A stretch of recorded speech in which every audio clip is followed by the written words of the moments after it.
70 বাৰ নালাগে আচলতে কমহে হৈছে মই থাকিলেতো তাতে টিভিত থাকিলেতো মই 700 বাৰ দেখুৱালোহেঁতেন আৰু একদম উকলাই দিলোহেঁতেন একদম জয়ন্ত মল্লই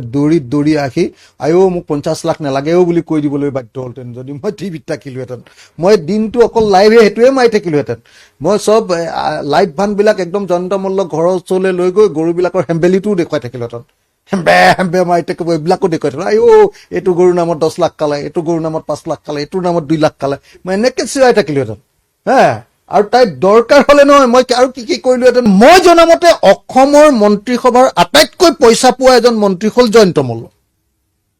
ইমান পইচা পোৱা মানুহটোৱে কমিশ্যন খাবলৈ পোৱা মানুহটোৱে ইমান শক্তিশালী মানুহটোৱে এই টকা 50 লাখৰ ওপৰতো যে মাথা মাৰিছে ইটোতো জঘন্য মানুহ ইটোতো এটা ভয়ংকৰ মানুহ ভাই ইটো যিটো কাম কৰি দিব ভাই ই দেশ মাতৃকো বিক্ৰী কৰিব ভাই গু মাতৰ গাখীৰ বিক্ৰী কৰি যেতিয়া 50 লাখ টকা লৈছে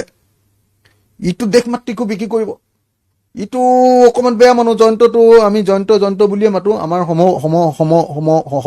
মানে সমবয়সী আৰু আমি জয়ন্ত বুলিয়ে মাতো মোকো অখিল বুলি মাতে ময়ো জয়ন্ত বুলি মাতো জয়ন্ত কিন্তু এইটো তই বেয়া কৰিছ দেই তুমি বেয়া কৰিছা এইটো কিন্তু একদম গু মাতাৰ পৰা 50 লাখ খাবলৈ গু মাতাৰ গাখীৰ তুমি মনত ৰাখি লোৱা গু মাতাৰ গাখীৰ যেনেকৈ মানে তোমালোকৰ কাৰণে হিন্দু ৰাজনৈতিক হিন্দু ভক্তবিলাকৰ কাৰণে তোমালোকৰ কাৰণে খুব জৰুৰী আমাৰ কাৰণে মাতৃ দুগ্ধ তেনেকুৱা ধৰণৰ মানে আমাৰ পবিত্ৰ বস্তু আমি মাতৃ দুগ্ধক লৈতো পৃথিৱীৰ কোনো সন্তানে কেতিয়াও কথা ভাবিব নোৱাৰে আৰু গু মাতাৰ দুগ্ধক লৈ যে তোমালোকে 50 লাখ টকা খাব খুজিছা তুমি হজম কৰিব পাৰিবা নিজে উকালিয়াই দিবা কিন্তু জয়ন্ত মল্ল উকালি আহি যাব নিজে কি হৈ যাব আৰু তোমালোকেতো ভগৱানকো বিশ্বাস কৰা ভাই বহুতকে